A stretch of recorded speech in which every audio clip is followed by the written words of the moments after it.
kwikurugu kweterera nduro wa RDC agumze ngo Eitaka akarihendekera kandi akarhabwiba ukani kimutangaza ngo mutabana rigireyo yaruguza abantu babiri umukono abana baguze tutwika cyo nyanaza kuzo wa Yoweri wera marire naza kuzo wa Yoweri mpaka nzi yo mutebeze kubare umushija wabagana nawe era akakwata ntara kazi kutaho kaza guzi agataka kawubanya ngo nandese nyenye namjengwe ibintu byena bitwara biri tukuza kumurunda nyewe nkazayo umurundu gumwe tate cyabiriho no cumanya kandi kachikubuza ngaptingana kandi kubasagambira abantu abo bazanjero meno cumanya abo no wahigura mbwena hate cyo cyona imwe mutekateka ubuzire yambara imyaka 12 atakagarkaga mwina amasonto za kurganti za yobuzima ntumwe tantu muronda tukamara wahuro ko yagera ngo ahabere kiriwe wahuro ko yagera ngo uwo mwana waturana akora ki ngweshite bitukozire icyo katinde kiyaga ibyo mabye byori ebyenda za switi ite katatu tamu so ebyo tine shongana akwaturi abantu bakuru nyibesha nanisha babwana RDC obutebwa mukikuruka bwakaba aha kumara bwire ki atakugisiza muri. Okay, now we are going to sit now. Deitor RDC wa Kazo kapiteni ya Kakoza nuko kwimukira makata aho mu nshongezi konka kwaburizisha abana ba John Ngwerwa ashoboreireze kuyahira Eitaka umukazi we gukonka bwanyuma akayija yaye kwata nabhara bayanga kumurebera isitara mukoziretse. Minute baze kini cyane ati Noria nagira ne cya ni ciki aha atagata kibanza cyanje mukakikora samana ganje mukombekeje nekabugori nadiguza umugezi se wa Masaka na mugezi ka umugezi bumukira sende ubwo mukazo kwa kayanga ine myaka 2 ati borje kafuri history ati ese naguiza nyene nagurumbu hino hatriza nagura embera mbi namoro ko nakugambira embera mbi ndebo mutukugura akanyisire n'urukumu cyo hata abo embera mbi kubaho najyanza chikiya kumpa busingire musogoro kanko atakante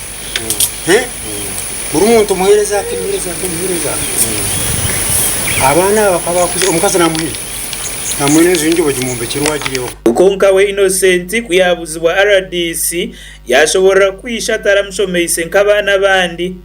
ngukonka biyashomeyise akanga kumurebera atyo yatoba wenka ari kurebirishe icyamjemesereze kwa kanyi n'Eitaka akarumuhereza amazina tingamanye Chiro tigariaro popora. Batuti. Namesho totaye popora ziri namesho. Kwese kwa irize kwese. Yakuja ya gambara utuwa ba muresiri n'utumiti kira. Kubana polire muki. Abo bakayageze kuzwa cyamana tunga stam. Shashoro fezi nzizi yagashashura. Cyamana yamujyate kuza kutabu stam. Ati ya tujya tunyuke kuzagura ki kuna abiri yaho uriya ubwaga muri yo kugura ya mugira yangira umushiji taganira kuzitaka kumuganga ese mutuntu kwa kuzira ati yamuteje se nacura na muganda tukarero ngo ndije tungarure ki sente yaro ndije kwiyahereza tundije kushashura uriya nawe yimuka ngo nandi taka confusion tito twagire se memoria uragira wa kimureta boroka ngo abuzita katakenda kugura nito kigendera cyo tikitwe abantu kongabi kirizine atesha hege kunojya ngutumutere so bikirizine nori ibintu byabo babisotinga kweli mwabishotinga ugunwa herekero ryo ruko banzo wabanda waje nanda sentence abishotingire nagira we shonga zabona amwe tuzakiyongerayo okuba mu office yaze ngoka kuyabuzwe cyo kuguza abantu babiri Eitaka rumwe yashobora ngo muguzo wo kubanza akamugarra kare senteze minute baze kini cyane ati Noria nagira ne cya ni ciki aha ati agatawo ekibanza kyange nkakikoresa amaani gange nkombeka enju yange kabugori nagiguza omugezi Serwa Masaka namugezi buli mukiiro sente ogwo omukazi ogwo akayange n'emyaka 2 ati bori kyekakure history ati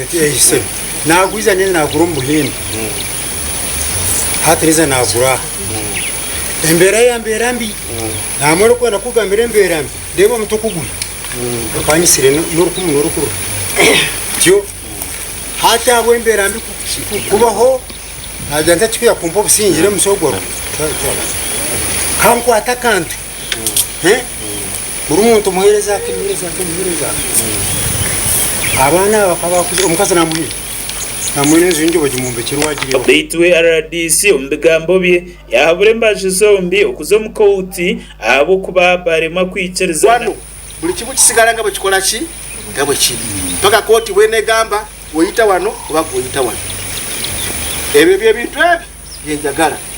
mukyasobola okukula nga famire ne mukanya oba masindike mu kooti because njagala justice sagala gogambe RDC alikusaidia Gorot RDC alikusaidia Innocent kooti ije wano nzo gwange ne polisi teka mu nkola kooti kyekoze eki